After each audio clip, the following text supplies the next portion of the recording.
당장 김 여사님 앞에 무릎 꿇고 사과하세요. 박 부장의 고함이 로비 전체를 압도했다. 온몸이 떨리며 차가운 대리석 바닥에 무릎을 꿇었다. 수많은 시선이 그녀를 짓누르는 가운데 죄송합니다.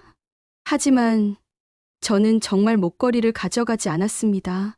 떨리는 목소리로 억울함을 호소했지만 스마트폰 카메라들이 하나둘씩 켜지고 호텔 직원이 고객 물건을 훔쳤다더라는 수군거림이 사방에서 터져나왔다. 그 순간 카페 구석에서 지켜보던 김도연의 주먹이 부들부들 떨리며 분노의 불꽃이 타오르기 시작했다. 오늘 사연 시작하기 전에 무료 버튼인 구독과 좋아요 꼭 눌러주세요. 그러면 여러분들께 복이 찾아올 거예요. 서울 강남 한복판 그랜드 팰리스 호텔의 화려한 로비는 금요일 오후의 분주함으로 가득했습니다. 높은 천장에 걸린 크리스털 샹들리에가 따스한 빛을 내리쬐고 대리석 바닥 위로는 하이힐 소리와 캐리어 바퀴 굴러가는 소리가 끊임없이 울려 퍼지고 있었어요. 체크인을 기다리는 VIP 손님들, 비즈니스 미팅을 마친 사업가들, 그리고 해외 관광객들이 어우러져 만들어내는 이 호텔만의 독특한 분위기가 로비 전체를 감싸고 있었습니다. 로비 한쪽 카페 구석 테이블에는 한 노신사가 혼자 앉아 있었어요. 김도현, 72살. 깔끔하게 다린 회색 양복에 반듯하게 빗어넘긴 은발, 그리고 금태 안경 너머로 보이는 예리하면서도 따뜻한 눈빛이 인상적인 분이었습니다. 그는 아메리카노 한 잔을 앞에 두고 로비를 오가는 사람들을 조용히 관찰하고 있었어요. 김도연은 평생을 교육 현장에서 보낸 사람이었습니다. 26살에 교사로 시작해서 30년 넘게 초등학교 교장으로 재직했었죠. 그동안 수천 명의 아이들을 만났고 그만큼 많은 학부모들과도 소통해 왔습니다. 그런 경험을 통해 그에게는 사람을 보는 특별한 눈이 생겼어요. 한번 보면 그 사람의 성격과 처한 상황을 어느 정도 파악할 수 있을 정도였습니다. 사람은 절대 거짓말로 살면 안 된다. 이것이 김도연이 평생 고수해온 철칙이었습니다. 교장실에서 학생들을 상담할 때도, 집에서 가족들과 대화할 때도, 심지어 동네 사람들과 만날 때도 늘 이 말을 강조했어요. 정직하게 사는 것, 원칙을 지키는 것, 그것이 바로 인간다운 삶의 기본이라고 믿었거든요. 이 신념 때문에 때로는 융통성이 부족하다는 소리를 듣기도 했지만 그는 한 번도 자신의 원칙을 굽힌 적이 없었습니다. 은퇴한 지 벌써 2년이 흘렀지만 김도연의 하루 일과는 여전히 규칙적이었습니다. 매일 아침 6시에 일어나 라디오 체조를 하고 신문 3종류를 꼼꼼히 읽었어요. 그 후에는 동네를 한 바퀴 돌며 산책을 하고 오후에는 도서관에서 책을 읽거나 이렇게 카페에 나와 사람 구경을 하곤 했습니다. 규칙적인 생활이 그의 건강을 지켜주고 있었고 무엇보다 아직도 교육자로서의 관찰력과 통찰력을 잃지 않게 해주었어요. 오늘 이 호텔에 온 것은 우연이 아니었어요. 며칠 전부터 며느리 윤지연의 상태가 영 좋지 않아 보였거든요. 시댁 저녁 식사 자리에서도 예전처럼 밝지 못했고 아들과 통화할 때도 목소리에 기운이 없었습니다. 표정도 어딘지 모르게 지쳐 보였고 평소보다 말수도 적어진 것 같았어요.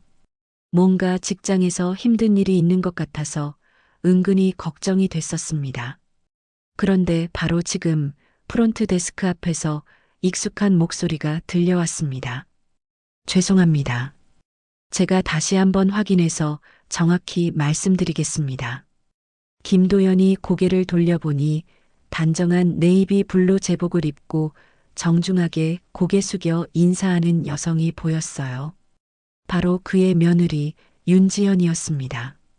윤지연은 34살 이 호텔의 고객 서비스 매니저로 일한 지 벌써 3년째였어요. 키 165cm 정도의 단아한 체구에 항상 단정하게 올린 머리, 그리고 어떤 상황에서도 흔들리지 않으려 애쓰는 차분한 표정이 그녀의 특징이었습니다. 고객들을 대할 때면 언제나 진심 어린 미소를 지으려 노력했고, 어떤 까다로운 요구사항이라도 최선을 다해 해결하려고 했어요. 하지만 김도연의 예리한 눈에는 며느리의 숨겨진 피로감이 그대로 보였어요. 눈가에 미세한 주름, 조금 처진 어깨, 그리고 억지로 만든 듯한 미소까지. 교육자 출신답게 사람의 감정을 읽는데 능숙한 그였거든요. 지연이 겉으로는 괜찮은 척하고 있지만 실제로는 상당한 스트레스를 받고 있다는 것을 한눈에 알아볼 수 있었습니다. 지연은 지금 이 순간에도 까다로운 고객을 상대하고 있었습니다. 50대 중반으로 보이는 우아한 부인이 체크인 절차에 대해 이것저것 따지고 있었어요. 그 부인은 값비싼 명품 핸드백을 들고 있었고, 목에는 눈이 부실 정도로 화려한 다이아몬드 목걸이를 걸고 있었습니다. 정말 확실한 거죠? 제가 예약한 방이 홈페이지 사진과 정확히 일치한다는 거 맞나요? 저는 실망하는 걸 정말 싫어하거든요. 그 부인의 목소리에는 의심과 불신이 가득했습니다. 네, 물론입니다. 김 여사님께서 예약하신 로열 스위트룸은 홈페이지에 게시된 사진과 완전히 동일합니다. 혹시 우려되시는 부분이 있으시다면 제가 먼저 올라가서 점검한 후 안내해 드릴 수도 있습니다. 지연의 대답은 완벽했어요. 정중하면서도 자신 있게 고객의 우려를 해소하려는 적극적인 자세까지 보여주고 있었습니다. 하지만 김 여사는 여전히 못 믿어온 표정이었어요. 그런데 이 목걸이 정말 안전한 곳에 보관해야 하는데. 김 여사가 목에 걸린 다이아몬드 목걸이를 만지며 중얼거렸습니다. 그 목걸이는 정말 눈이 부실 정도로 화려했어요. 손가락 마디만 한 다이아몬드들이 줄줄이 연결된 것이 최소 몇억 원은 좋게 넘어 보이는 고가품이었습니다. 로비에 있던 다른 사람들도 슬쩍슬쩍 그 목걸이를 쳐다볼 정도였어요. 호텔 금고를 이용하시는 것은 어떨까요? 저희 호텔은 24시간 보안이 철저하게 관리되고 있습니다. 또한 보험도 완벽하게 가입되어 있어서 안전하게 보관해 드릴 수 있습니다. 지연이 친절하게 제안했습니다. 김도연은 카페에서 이 모든 광경을 지켜보며 복잡한 마음이었어요. 며느리가 최선을 다해 고객을 응대하는 모습이 기특하면서도 저런 식으로 의심부터 하고 보는 고객들을 매일 상대해야 하는 며느리가 안쓰러웠습니다. 특히나 지연의 상황을 생각하면 더욱 마음이 아팠어요. 남편은 회사 발령으로 독일에 나가 1년째 떨어져 지내고 있었고 8살 아들을 혼자 키우며 이런 스트레스 많은 일까지 해야 하는 처지였거든요. 아침 일찍 아이를 학교에 보내고 밤늦게까지 일하는 지연의 일상이 얼마나 힘들까 생각하니 가슴이 답답해졌습니다. 바로 그때였습니다. 김 여사 뒤쪽에서 한 남성의 목소리가 날카롭게 울려 퍼졌어요. 윤 매니저, 또 실수했네요. 이번엔 또 뭐죠? 지연의 얼굴이 순간 굳어졌습니다. 박 부장의 목소리였어요. 40대 중반의 그는 이 호텔의 고객 서비스 부장으로 지연의 직속 상사였습니다. 평소에도 직원들에게 엄격하기로 소문이 났었는데 특히 지연에게는 유독 더 까다롭게 구는 경향이 있었어요. 김도연의 표정이 어두워졌습니다.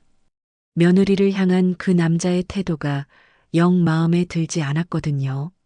윤 매니저, 또 실수했네요. 이번엔 또 뭐죠?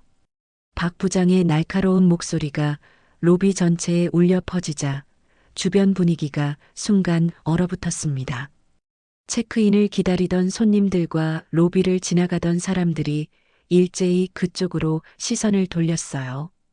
지연의 얼굴은 창백해졌고 김 여사는 무슨 일인가 싶어 눈을 크게 뜨며 뒤를 돌아봤습니다. 박진우 부장, 40대 중반의 그는 이 호텔 고객 서비스 부문의 실질적인 권력자였어요. 키 180cm의 건장한 체구에 항상 빳빳하게 다린 정장을 입고 다니는 그의 모습은 위압적이기까지 했습니다.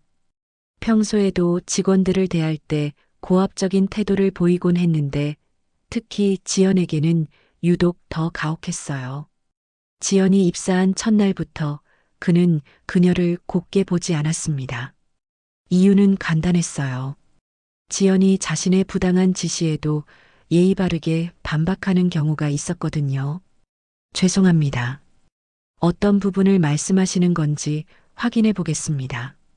지연이 최대한 침착하게 대답했지만 떨리는 목소리를 완전히 숨길 수는 없었어요. 확인해 보겠다고요? 벌써 오늘만 3번째 고객 불만이 접수됐다고요.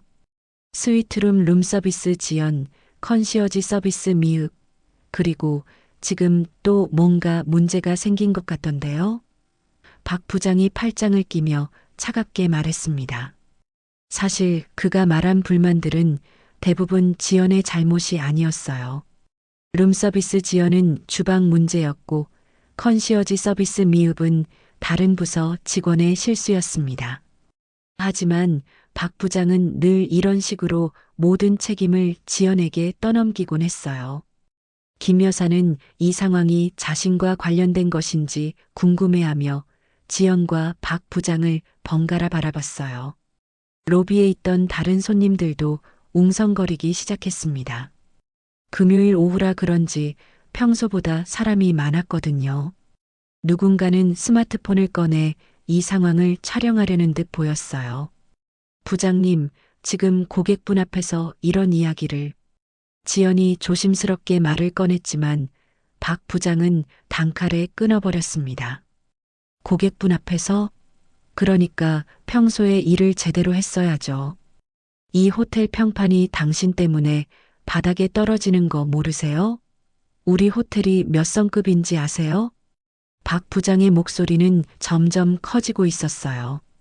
로비에 있던 사람들의 시선이 더욱 집중되기 시작했습니다. 지연은 얼굴이 빨갛게 달아오르는 걸 느꼈어요. 이렇게 공개적으로 망신을 당하는 것이 너무 굴욕적이었거든요. 그런데 바로 그 순간이었습니다. 김 여사가 갑자기 목을 만지더니 얼굴이 하얗게 질렸어요. 어머, 제 목걸이가 없어요.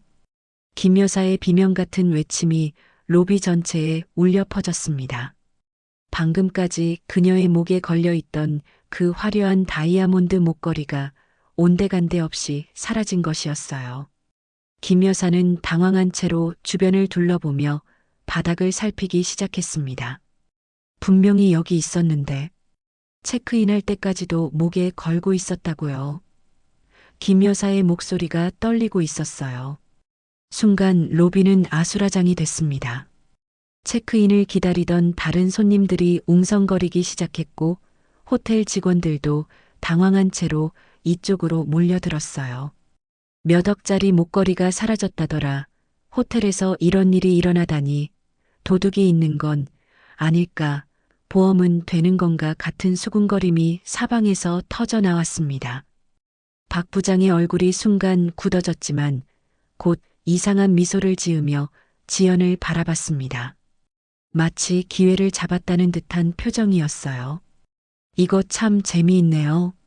마침 윤 매니저가 고객 응대를 담당하고 있던 상황에서 이런 일이 벌어지다니.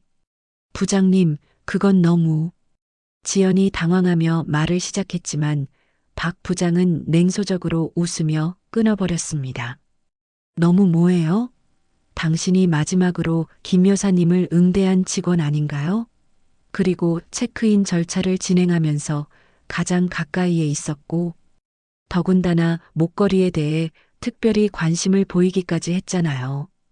김 여사도 이제 의심의 눈초리로 지연을 바라보기 시작했어요. 그러고 보니 매니저님이 제 목걸이에 대해 금고 보관을 제안하실 때 너무 유심히 보시더라고요. 그때 뭔가 이상하다고 생각했는데 혹시 미리 노리고 있었던 건 아니에요? 고객님, 그건 단순히 안전한 보관을 위해서 제안드린 거였습니다. 저는 정말 지연이 급히 해명하려 했지만 이미 분위기는 걷잡을 수 없이 나빠지고 있었어요. 로비에 있던 다른 손님들도 하나둘씩 의심스러운 시선으로 지연을 바라보기 시작했습니다. 호텔 직원이 훔쳤을 수도 있겠네. 요즘 세상에 누굴 믿어. 그러고 보니 너무 관심을 보였던 것 같은데 같은 소리들이 여기저기서 들려왔어요. 박 부장이 손가락으로 지연을 가리키며 냉정하게 말했습니다. 지금 상황이 어떤지 아세요?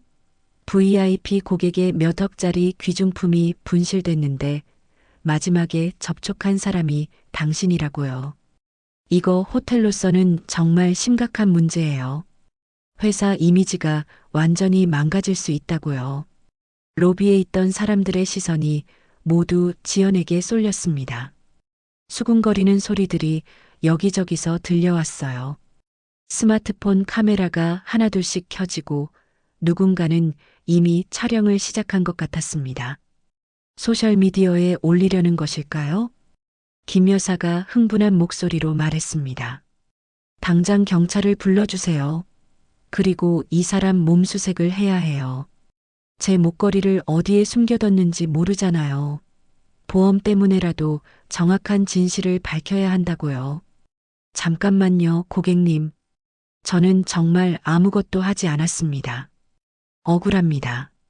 지연이 필사적으로 해명하려 했지만 박 부장이 단호하게 말을 끊었습니다. 윤 매니저, 지금 이 상황에서 변명은 통하지 않아요. 고객님께서 요구하시는 대로 해야 합니다. 이게 서비스업의 기본이라고요. 박 부장이 지연 앞으로 성큼 다가서더니 위압적으로 말했습니다. 당장 김 여사님 앞에 무릎 꿇고 사과하세요. 그리고 목걸이를 어디에 숨겨뒀는지 솔직히 말하십시오. 이게 이 상황을 해결하는 가장 빠른 방법이에요. 부장님, 저는 정말 아무것도. 이건 너무 부당합니다. 지연의 목소리가 떨렸습니다. 부당하다고요? 지금 부당한 건 고객님이에요. 무릎 꿇어. 지금 당장. 박 부장이 고함을 질렀어요. 로비 전체가 숨을 죽이며 이 장면을 지켜봤습니다. 지연은 온몸이 떨리고 있었어요. 억울했지만 수많은 사람들이 지켜보는 가운데서 저항할 용기를 낼 수가 없었습니다.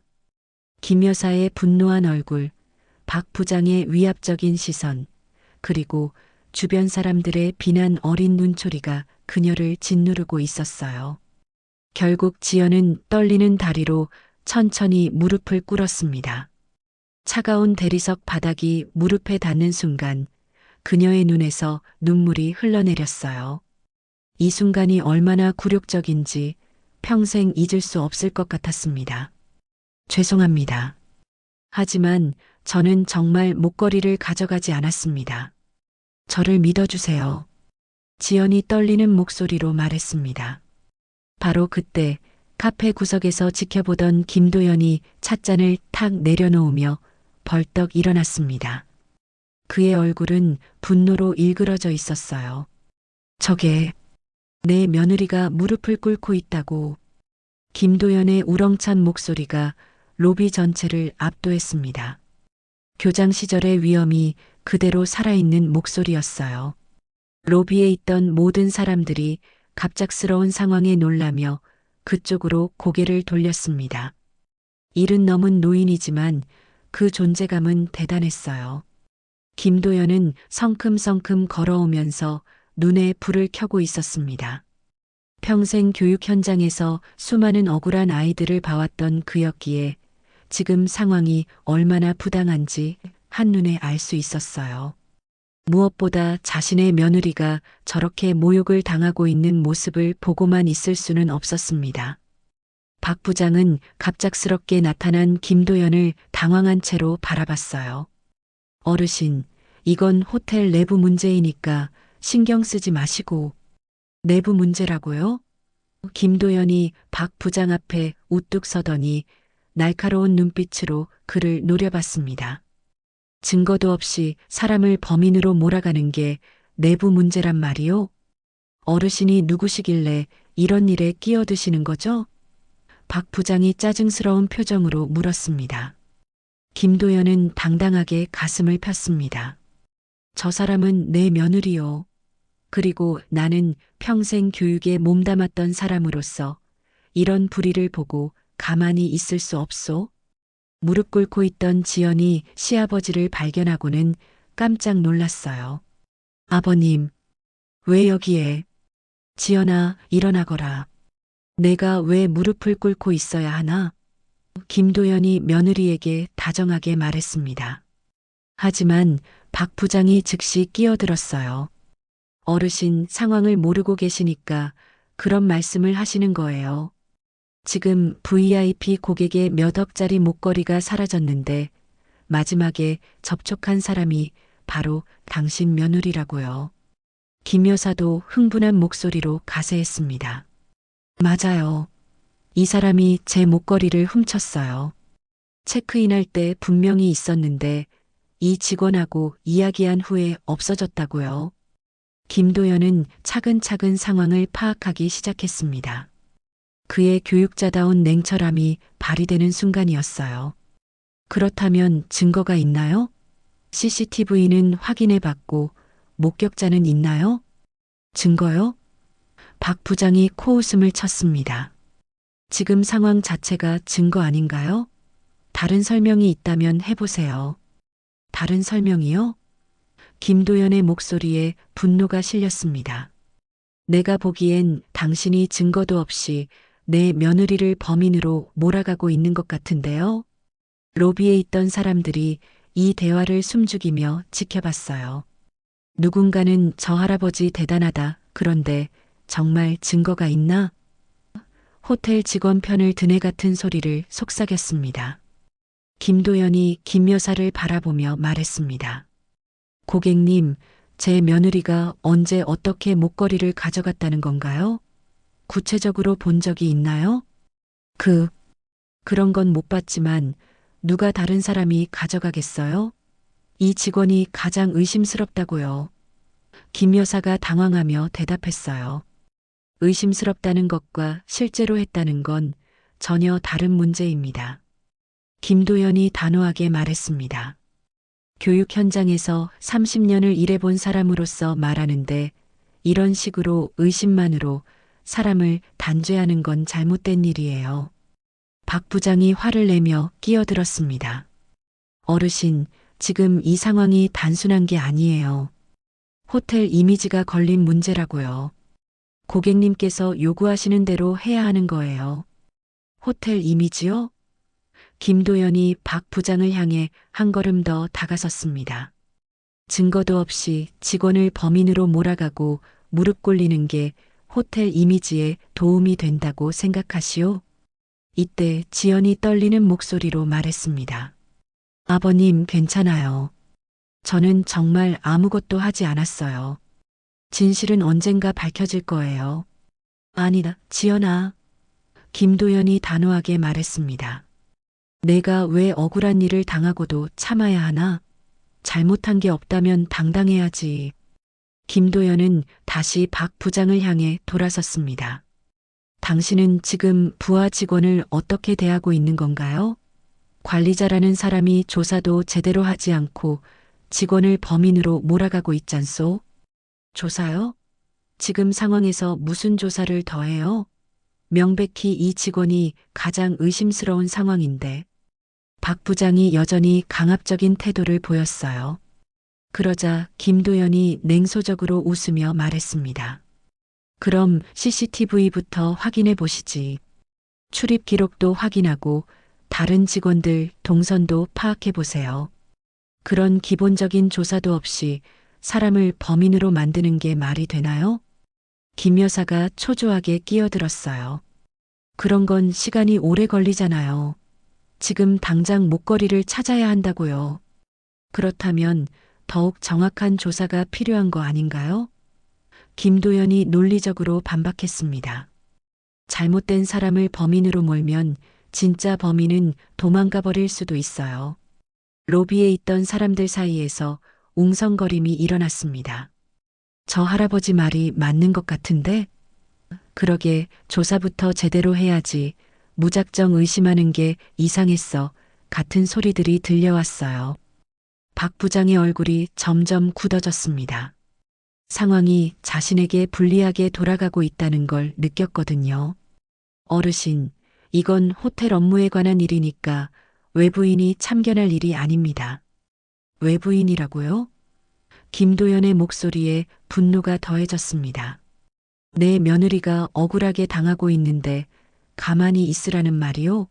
그리고 나는 평생 교육자로 살아온 사람이요. 이런 불의를 보고 참을 수 없소? 지연이 무릎을 꿇은 채로 눈물을 흘리며 말했습니다. 정말 억울해요. 저는 아무것도 하지 않았는데 왜 저를 범인으로 만드는 거예요? 김도연이 며느리의 어깨에 손을 올리며 다정하게 말했습니다. 지연아, 일어나거라. 내가 잘못한 게 없다면 누구 앞에서도 당당해야 해. 그리고 박 부장을 향해 단호하게 말했습니다. 당신이 지금 하고 있는 일이 정의로운 일인지 다시 한번 생각해 보시오. 증거도 없이 사람을 범인으로 몰아가는 게 과연 옳은 일인가요? 김도연의 당당한 모습에 박 부장의 얼굴이 일그러졌습니다. 자신의 권위가 도전받고 있다는 걸 느꼈거든요. 그는 더욱 공격적으로 나섰어요. 어르신, 그렇게 말씀하시지만 현실을 보세요. 지금 당신 며느리 말고 누가 목걸이를 가져갔겠어요? 다른 직원들은 모두 알리바이가 있다고요. 박 부장이 비웃듯이 말했습니다. 알리바이요? 김도연이 눈썹을 치켜 올렸습니다. 그럼 당신은 모든 직원들의 동선을 다 파악했다는 말이요? 언제 그런 조사를 했다는 거죠? 그건 물론 대략적으로는. 박 부장이 말을 얼버무렸어요. 사실 그는 아무런 조사도 하지 않았습니다. 단지 지연을 곤란하게 만들 기회라고 생각했을 뿐이었어요. 김도연은 즉시 이 빈틈을 파고들었습니다. 대략적으로라고요? 몇 억짜리 귀중품이 사라진 중대한 사건에서 대략적인 조사로 사람을 범인으로 만든다는 말이요? 이게 당신이 말하는 호텔의 서비스 정신인가요? 로비에 있던 사람들이 김도연의 논리정연한 반박에 고개를 끄덕였어요. 저 할아버지 말이 맞네. 제대로 조사도 안 하고 단정하는 게 이상했어. 직원을 너무 함부로 대하는 것 같은 웅성거림이 들려왔습니다. 지연이 떨리는 목소리로 말했습니다. 저는 정말 억울합니다. CCTV를 확인해 주세요. 제가 언제 목걸이를 가져갔는지 보여주세요. 그리고 출입 기록도 확인해 주세요. 객실 점검부도 있을 거예요. 모든 기록이 제 결백을 증명할 겁니다. 박 부장이 짜증스럽게 말했습니다. CCTV 확인하는 것도 시간이 걸리고 절차가 복잡하다고요. 지금 당장 해결해야 할 문제예요. 절차가 복잡하다고요? 김도연이 분노에 차서 말했습니다. 그럼 사람을 범인으로 모는 건 간단한 절차란 말이요? 내가 교육 현장에서 본 것 중에 가장 잘못된 태도요. 김 여사도 이제 조금씩 상황을 의심하기 시작했어요. 그런데 정말 CCTV 확인은 안 되는 건가요? 저도 정확한 진실을 알고 싶은데. 박 부장이 당황하며 대답했습니다. CCTV는 그게 제 권한이 아니라서 본사 승인이 필요하고. 본사 승인이요? 김도연이 의심스러운 눈빛으로 바라봤습니다. 몇 억짜리 도난 사건에서 CCTV 확인에 본사 승인이 필요하다고요? 그게 말이 되는 소리인가요? 이때 로비 한쪽에서 젊은 호텔 직원 한 명이 다가왔어요. 이름표에는 김민수라고 적혀 있었습니다. 그는 뭔가 말하고 싶어 하는 듯 주저주저하고 있었어요. 평소 지연 매니저를 존경하던 그였기에 이런 억울한 상황을 보고만 있을 수 없었습니다. 뭔가 할 말이 있는 것 같은데 김도연이 예리하게 그를 알아챘습니다. 김민수는 박 부장을 힐끗 보더니 입을 다물었어요. 박 부장의 위압적인 시선이 그를 움츠러들게 만들었거든요. 평소에도 박 부장은 자신에게 불리한 증언을 할 수 있는 직원들을 철저히 통제해 왔습니다.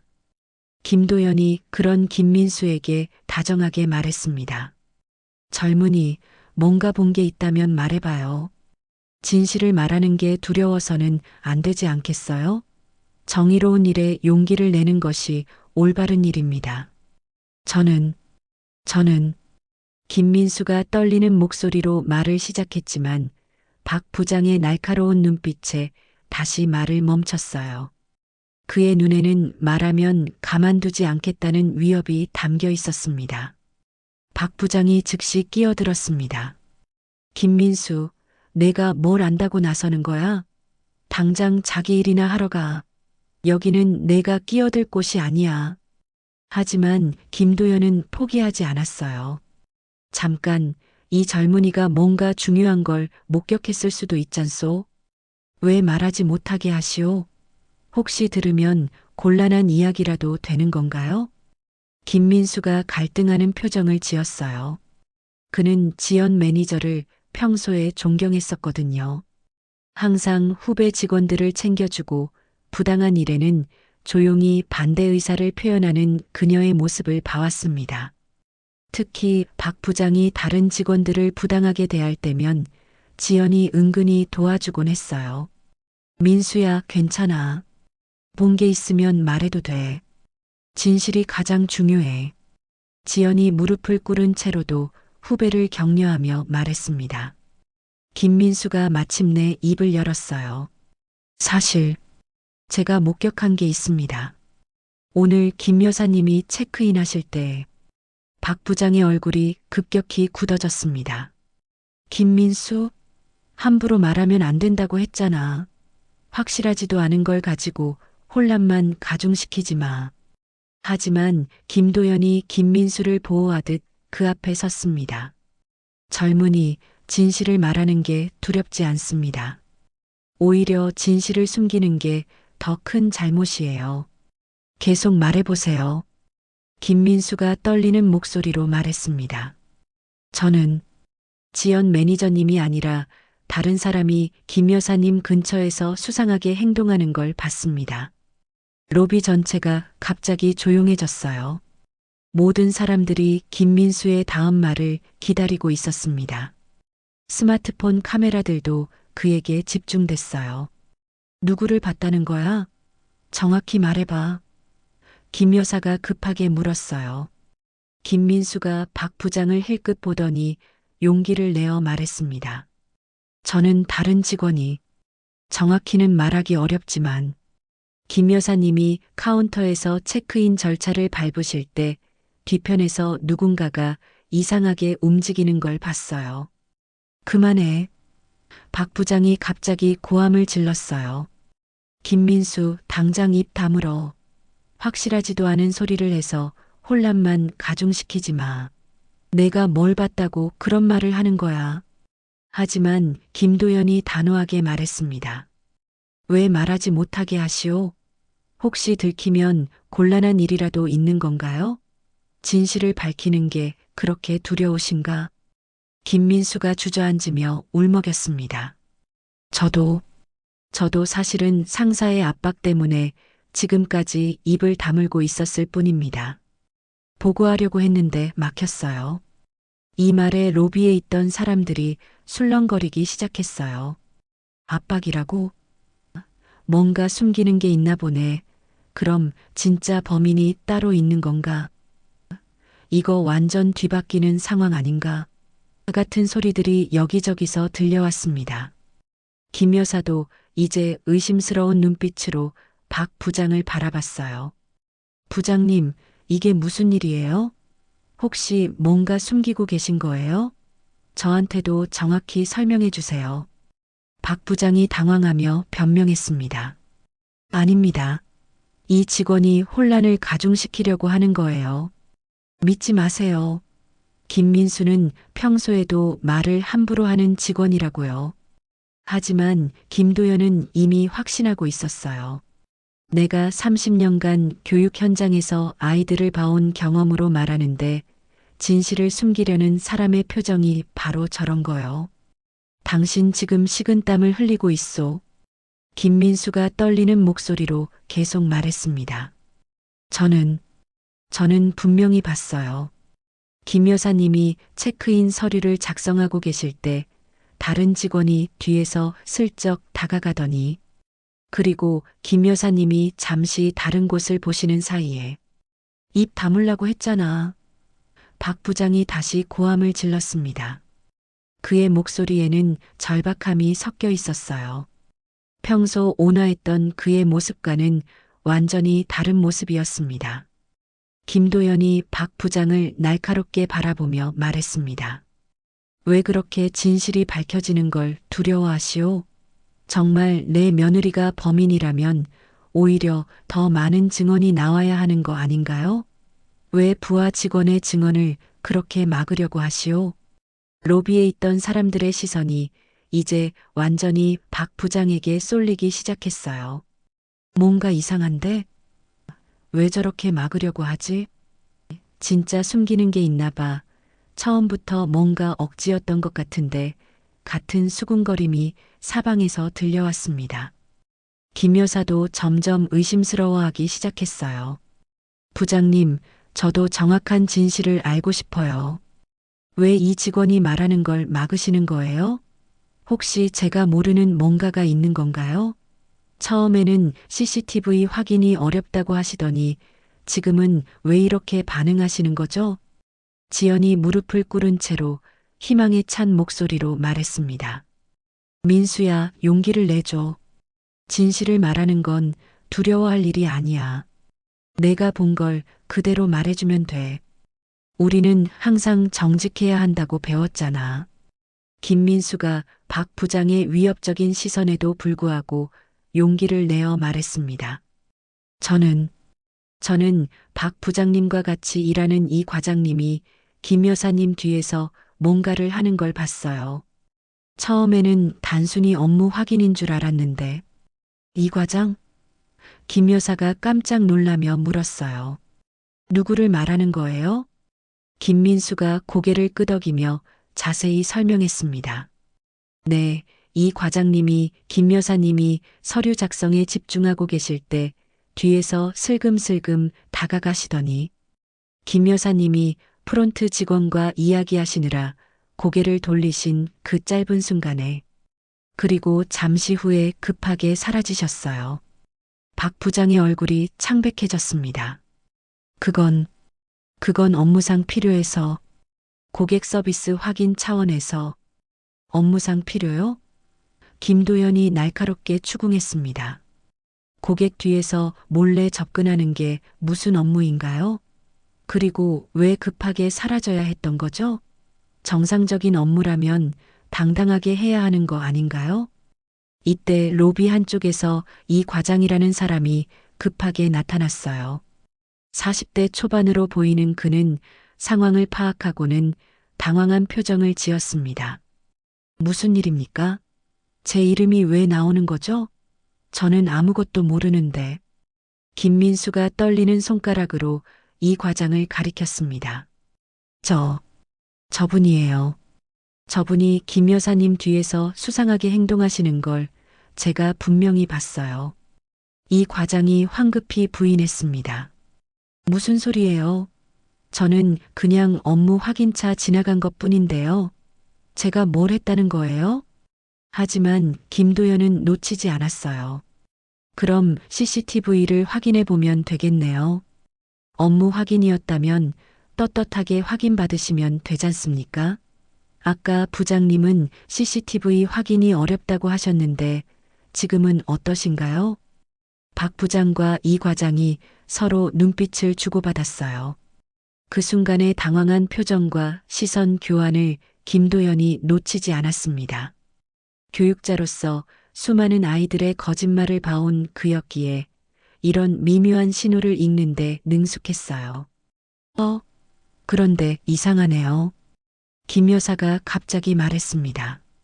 CCTV 확인이 그렇게 어려운 일이라고 하셨는데 지금은 확인하자고 하시네요.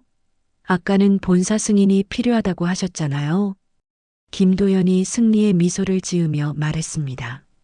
그것 참 이상하네요. 아까는 본사 승인이 필요하다고 하시더니 지금은 어떻게 된 거죠? 상황에 따라 규정이 바뀌는 건가요? 박 부장이 식은땀을 흘리며 변명했습니다. 그건 상황이 바뀌어서 긴급한 상황이라면 절차를 간소화할 수도 상황이 바뀌었다고요? 김도연이 냉소적으로 웃었습니다. 진실이 밝혀질 위기에 처하니까 상황이 바뀐 거군요. 내 며느리를 범인으로 모는 건 간단하고 진짜 진실을 밝히는 건 복잡하다는 말이요. 로비에 있던 사람들이 이제 완전히 박 부장과 이 과장을 의심하기 시작했어요. 이거 완전 뒤바뀌는 상황이네. 진짜 범인이 따로 있었나 봐. 그 직원이 억울하게 당한 거구나. 처음부터 뭔가 이상했어 같은 소리들이 들려왔습니다. 김 여사가 화가 난 목소리로 말했습니다. 그럼 지금까지 무고한 사람을 범인으로 몰았다는 말이에요? 이게 무슨 일이에요? 저도 완전히 속은 거잖아요. 지연이 눈물을 흘리며 말했습니다. 저는 정말 억울했어요. 왜 저를 범인으로 만들려고 했어요? 증거도 없이 무릎까지 꿇게 하고 이런 굴욕을 왜 당해야 했어요? 김도연이 며느리를 격려하며 말했습니다. 지연아, 이제 진실이 밝혀지고 있어. 내가 옳았다. 억울해하지 마. 정의는 반드시 승리한다. 그런데 바로 그때 더 충격적인 일이 일어났습니다. 김민수가 떨리는 목소리로 더 중요한 사실을 털어놓았어요. 사실 저는 더 중요한 걸 봤어요. CCTV 일부가 지워진 걸 봤거든요. 제가 보안실에 업무 때문에 갔었는데 로비 전체가 충격에 빠졌습니다. CCTV가 지워졌다고? 누가 지웠을까? 이거 완전 계획적인 범죄 아냐? 증거인멸이잖아. 같은 소리들이 터져 나왔어요. 박 부장의 얼굴이 완전히 하얗게 질렸습니다. 그건 시스템 오류일 수도. 가끔 그런 일이 있어요. 시스템 오류요? 김도연이 분노에 차서 말했습니다. 하필 이 시간대만 오류가 났다는 말이요? 세상에 이런 우연이 어디 있소? 이건 명백한 증거인멸 시도요. 김 여사가 완전히 화가 나서 소리쳤습니다. 이게 대체 무슨 일이에요? 제 목걸이는 어디 있고 왜 증거를 없앴다는 거예요? 이건 완전히 조직적인 범행이잖아요. 이 과장이 당황해서 뒤로 물러서려 했지만 로비에 있던 사람들이 그를 둘러쌌어요. 도망가면 안 되죠. 경찰 올 때까지 기다려야 해요. 이제 진실을 밝혀야죠. 김도연이 단호하게 말했습니다. 이제 모든 게 명확해졌소. 진짜 범인은 따로 있었던 거요. 그리고 증거를 인멸하려고 CCTV까지 조작했다는 거 아니요. 박 부장이 마지막 발악을 했습니다. 증거가 뭐가 있다고 그런 소리를 해요. 그냥 의심일 뿐이잖아요. 김민수의 말만 믿고 어떻게 단정할 수 있어요. 이 직원은 평소에도 신뢰성이 떨어지는 직원이라고요. 하지만 김민수가 결정적인 말을 했습니다. 아닙니다. 저는 이 과장님이 뭔가를 주머니에 넣는 것도 봤어요. 그리고 급하게 사무실로 들어가시더라고요. 그때 표정이 너무 이상했거든요. 마치 들킨 것처럼 당황하시는 모습이었어요. 이 과장이 극도로 당황하며 소리쳤습니다. 거짓말이에요. 저는 아무것도 하지 않았어요. 이 직원이 거짓 증언을 하고 있는 거예요. 왜 저를 의심하는 거죠? 김 여사가 분노에 차서 말했습니다. 그럼 지금 당장 주머니를 보여주세요. 숨길 게 없다면 보여줄 수 있잖아요. 제 목걸이가 정말 없다면 문제 없겠죠? 주머니를 왜 보여줘야 해요? 이건 인권 침해예요. 법적으로도 문제가 있는 요구라고요. 이 과장이 더욱 격앙된 목소리로 반박했어요. 김도연이 냉정하게 말했습니다. 인권 침해라고요? 그럼 내 며느리를 증거도 없이 범인으로 몰고 무릎 꿇게 한 건 뭐라고 할 건가요? 그건 인권 침해가 아니고요. 참 편리한 논리로군요. 로비에 있던 사람들이 김도연의 말에 공감하며 웅성거렸어요. 맞아요. 그게 더 심한 인권 침해죠. 이제 와서 인권을 운운하네. 떳떳하면 보여주면 되는 거 아닌가? 완전히 앞뒤가 다르네. 박 부장이 상황을 수습하려고 나섰습니다. 모두들 진정하세요. 이건 단순한 오해일 수도 있어요. 감정적으로 대응하지 말고 차근차근 해결해 나가야죠. 성급한 결론은 금물입니다. 오해라고요? 김도연이 박 부장을 향해 성큼 다가서며 말했습니다. CCTV 조작에 증거 인멸까지 하고서 오해라고 하시는 거요? 당신들이 지금까지 한 짓이 오해란 말이요? 부하 직원 협박하고 무고한 사람 범인으로 모는 게 오해란 말이요? 그때 김민수가 떨리는 목소리로 더 충격적인 사실을 밝혔어요. 사실 저는 이것만 본 게 아니에요. 박 부장님이 이 과장님에게 뭔가 지시하는 것도 들었어요. 오늘 오전에 사무실에서 박 부장의 얼굴이 완전히 일그러졌습니다. 김민수, 내가 지금 뭔 소리를 하는 거야? 그만 헛소리해. 당장 입 다물어. 하지만 김민수는 이미 용기를 낸 상태였어요. 아니에요. 저는 분명히 들었어요. 빨리 처리하고 증거 정리해. 이번 기회에 확실히 해결하자라고 말씀하시는 걸 들었다고요. 그때는 무슨 뜻인지 몰랐는데 지금 생각해보니 로비 전체가 다시 한번 충격에 빠졌습니다. 이제 단순한 도난 사건이 아니라 조직적인 범죄라는 게 명확해졌거든요. 사람들의 표정이 경악과 분노로 일그러졌어요. 김 여사가 떨리는 목소리로 말했습니다. 그럼 처음부터 계획된 일이었다는 말이에요? 제 목걸이를 훔치고 무고한 직원에게 죄를 뒤집어 씌우려고 한 거예요? 이런 일이 어떻게 가능해요? 김도연이 분노에 차서 말했습니다. 바로 그거요. 이들은 처음부터 내 며느리를 희생양으로 만들 계획이었던 거요.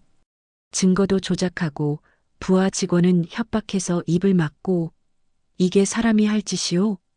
지연이 무릎을 꿇은 채로 눈물을 흘리며 말했습니다. 정말 그런 거였어요? 저를 범인으로 만들기 위해 이 모든 걸 계획한 거예요? 왜 저에게 이런 짓을 한 거예요? 제가 뭘 잘못했다고 박 부장이 마지막까지 발악했습니다. 아니에요. 이건 다 오해예요. 김민수가 잘못 들은 거라고요. 그 직원은 평소에도 착각을 자주 하는 직원이에요. 하지만 이때 이 과장이 더 이상 버티지 못하고 무너지기 시작했어요. 그의 얼굴은 창백해졌고 손은 계속 떨리고 있었습니다. 부장님, 이제 그만해요. 더 이상은 안 되겠어요. 이렇게 계속 거짓말할 수는 없어요. 박 부장이 이 과장을 노려보며 협박하듯 말했습니다. 이 과장, 입 다물어. 지금 뭐 하는 거야? 내가 뭘 안다고 나서는 거야. 하지만 이 과장은 이미 체념한 상태였어요. 양심의 가책과 상황의 심각성을 깨달은 것이었습니다. 저는 더 이상 못하겠어요. 이건 너무 잘못된 일이에요. 무고한 사람을 이렇게 괴롭힐 수는 없어요. 김도연이 이 과장에게 다가가며 따뜻하지만 단호한 목소리로 말했습니다. 젊은이, 이제라도 진실을 말하는 게 옳은 일이에요. 죄 없는 사람이 고통받게 내버려 둘 수는 없잖습니까? 늦었다고 생각할 때가 가장 빠른 때라고 하지 않습니까? 이 과장이 떨리는 목소리로 고백을 시작했습니다. 저는 박 부장님의 지시를 받았어요. 김 여사님의 목걸이를 목걸이를 가져오라고. 그리고 모든 책임을 윤 매니저님에게 돌리라고. 로비가 완전히 조용해졌어요. 모든 사람들이 이 과장의 고백을 숨죽이며 들었습니다. 충격적인 진실이 드러나는 순간이었어요. 왜 그런 짓을 시켰다는 거예요? 김 여사가 분노와 충격이 뒤섞인 목소리로 물었어요. 이 과장이 고개를 숙이며 참회하는 목소리로 말했습니다. 부장님이 윤 매니저님을 없애고 싶어 했어요. 평소에도 눈에 가시 같다고 하시면서 이번 기회에 확실히 처리하자고. 저도 승진을 약속받았어요. 김도연의 주먹이 부들부들 떨렸습니다. 그래서 내 며느리를 희생양으로 삼으려 했다는 말이요? 사람을 그렇게 함부로 대해도 되는 거요? 이게 인간이 할 짓이요? 박 부장이 절망적인 표정으로 말했습니다. 이 과장, 내가 지금 뭔 소리를 하는 거야? 그건 사실이 아니야. 내가 혼자 한 짓이잖아. 하지만 이 과장은 계속해서 진실을 털어놓았어요. CCTV도 부장님이 지우라고 하셨어요. 그리고 모든 책임을 윤 매니저님에게 돌리라고. 저는 정말 죄송해요. 정말 미안합니다. 김 여사가 완전히 화가 나서 소리쳤습니다. 제 목걸이는 어디 있어요? 당장 돌려주세요. 이런 계획적인 범죄를 저질러 놓고 어디 숨겨뒀다는 거예요. 이 과장이 떨리는 손으로 주머니에서 뭔가를 꺼냈어요. 바로 김 여사의 그 화려한 다이아몬드 목걸이였습니다. 로비의 조명 아래서 번쩍이는 그 보석들이 모든 사람들의 시선을 사로잡았어요. 목걸이는 처음 봤을 때와 똑같이 찬란하게 빛나고 있었습니다. 여기 있어요. 정말 죄송합니다. 저는 정말 잘못했어요. 이 과장이 고개를 숙이며 목걸이를 김 여사에게 내밀었습니다. 그의 손은 심하게 떨리고 있었어요. 로비에 있던 사람들이 일제히 탄성을 질렀어요. 와, 정말 있었네. 진짜 그들이 범인이었구나. 완전히 뒤바뀐 상황이네. 믿을 수 없어. 이런 일이 실제로 일어나다니. 영화보다 더 드라마틱하네. 김 여사가 자신의 목걸이를 받아들며 분노와 안도가 뒤섞인 표정을 지었습니다. 정말 무고한 사람을 범인으로 만들려고 했다는 거예요? 이런 끔찍한 일을 어떻게 계획할 수 있어요? 사람이 어떻게 이럴 수 있죠? 김도연이 지연에게 다가가 그녀를 일으켜 세웠습니다. 지연아, 이제 일어나거라. 내 억울함이 모두 풀렸어. 더 이상 무릎 꿇고 있을 이유가 없다. 당당하게 일어서거라. 지연이 눈물을 흘리며 일어서면서 말했습니다. 아버님, 저는 정말 아무것도 하지 않았어요. 정말 억울했어요. 왜 저를 그렇게 몰아가는지 이해할 수 없었어요. 무릎 꿇는 그 순간이 얼마나 굴욕적이었는지. 김도연이 며느리를 꼭 안으며 말했습니다. 알고 있었어, 지연아. 내가 그럴 사람이 아니라는 걸 처음부터 알고 있었어. 정직한 사람은 눈빛부터 다르다는 걸 내가 모르겠니? 30년간 아이들을 가르쳐온 내 눈을 믿어라. 하지만 이때 호텔 본사에서 급파된 감사팀이 로비에 나타났습니다. 검은 정장을 입은 3명의 남성이 엄숙한 표정으로 다가왔어요. 이 소동이 이미 본사에 보고된 것이었습니다. 한 명은 팀장으로 보이는 중년 남성이었고 나머지 2명은 조사 전문가들로 보였어요. 감사팀장이 상황을 파악하며 말했습니다. 무슨 일입니까? 고객 불만과 직원 문제로 긴급 신고가 들어와서 급히 내려왔는데요. 상황이 심각하다고 들었습니다. 김도연이 감사팀장에게 차분하지만 단호하게 상황을 설명했습니다.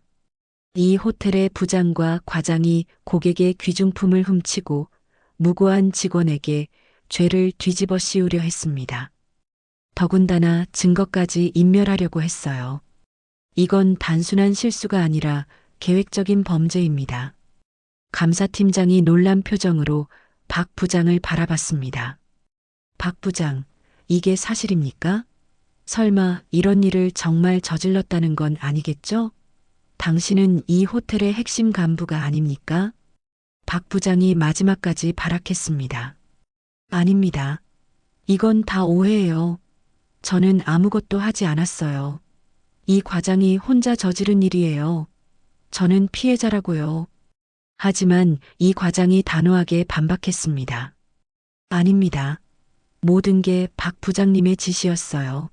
저 혼자서는 CCTV를 조작할 권한도 없었고 그런 계획을 세울 수도 없었어요. 부장님이 모든 걸 계획하셨어요. 김민수도 용기를 내어 증언했습니다. 저도 증언하겠습니다. 박 부장님이 이 과장님에게 지시하는 걸 분명히 들었어요.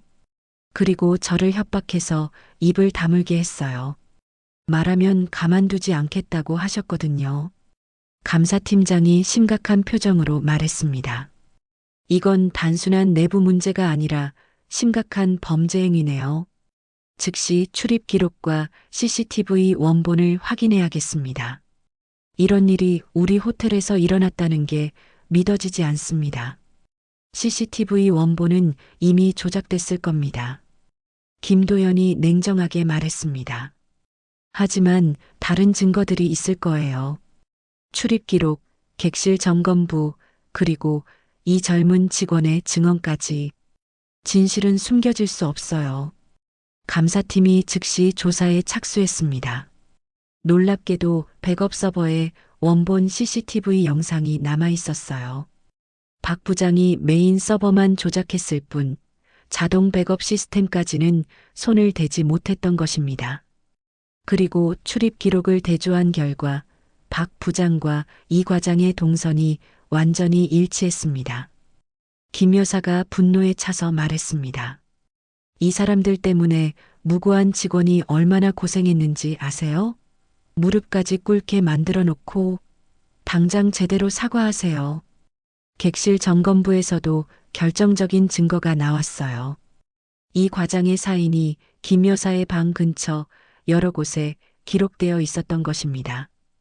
그는 업무상 그 구역에 있을 이유가 전혀 없었거든요. 더구나 그 시간대에는 다른 부서 직원이 담당하는 구역이었습니다. 감사팀장이 모든 증거를 검토한 후 단호하게 말했습니다. 모든 증거가 명확합니다. 박 부장과 이 과장, 즉시 해고 조치하겠습니다.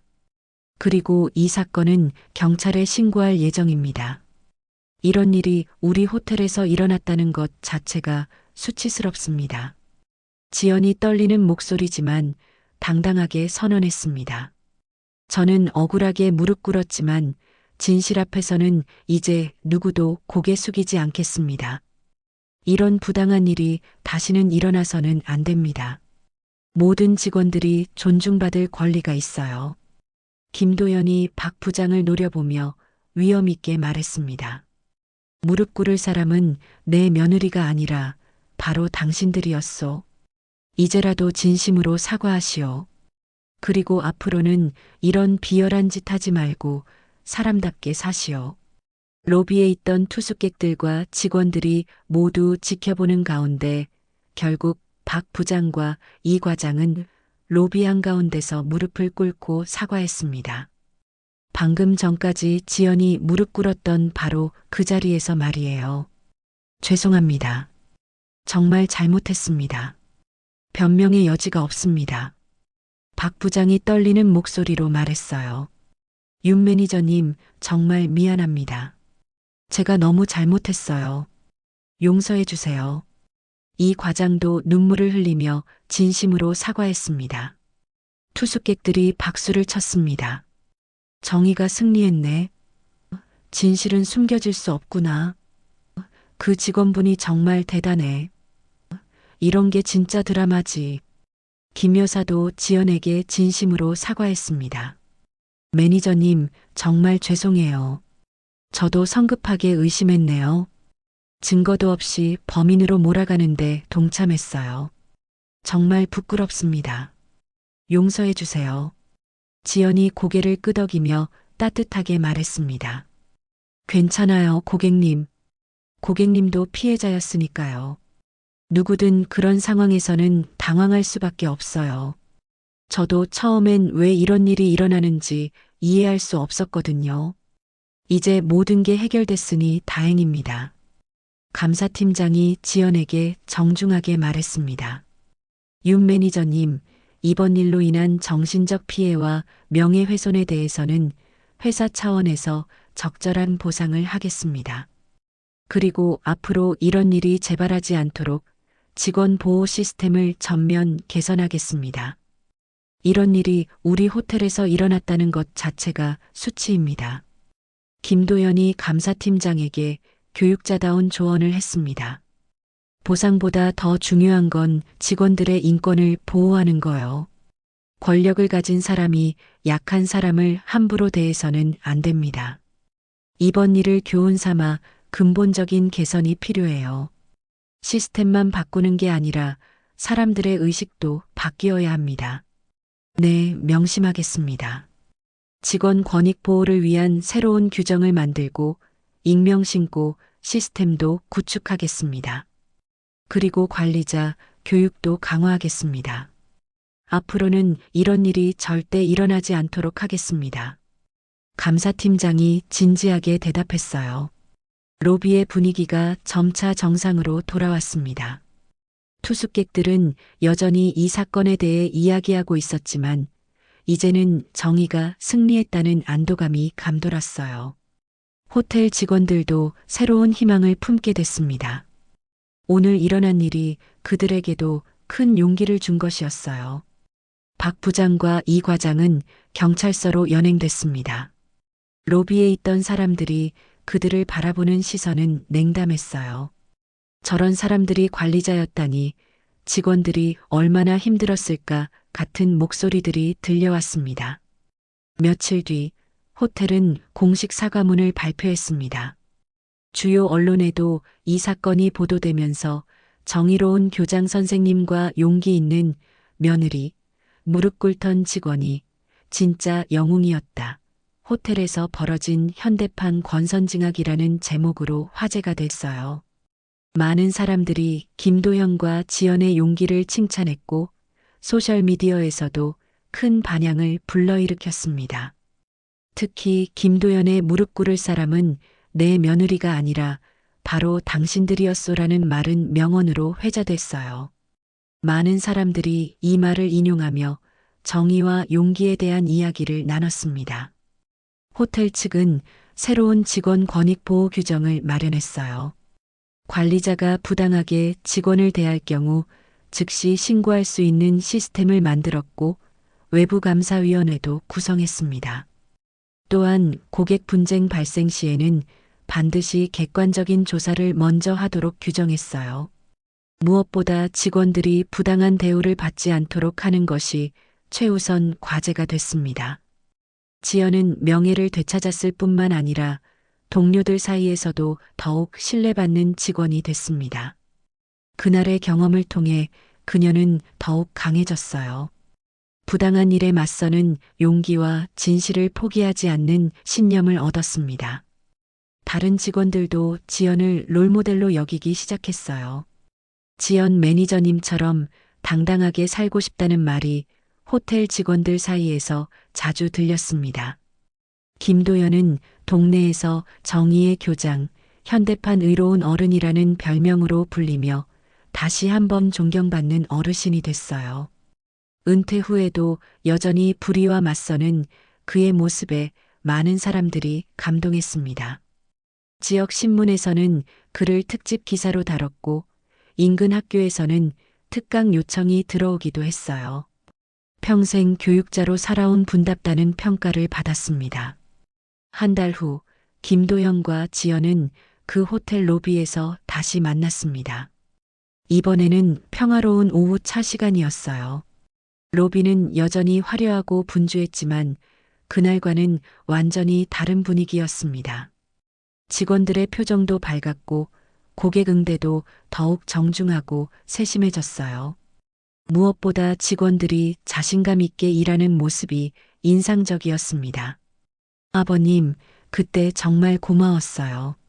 아버님이 아니었다면 저는 어떻게 됐을까요? 정말 막막했었는데 세상이 무너지는 것 같았어요. 지연이 진심 어린 감사를 표했습니다. 김도연이 따뜻한 미소를 지으며 말했습니다. 지연아, 내가 포기하지 않고 끝까지 진실을 주장한 게 가장 중요했어. 그리고 김민수 같은 용기 있는 직원이 있었기에 가능했던 일이야. 진실은 혼자 힘으로는 밝혀질 수 없거든. 여러 사람의 용기가 모여야 해. 그래도 무릎 꿇고 있던 저를 일으켜 세워주신 건 아버님이었어요. 그 순간 정말 든든했어요. 세상에 혼자가 아니라는 걸 느꼈어요.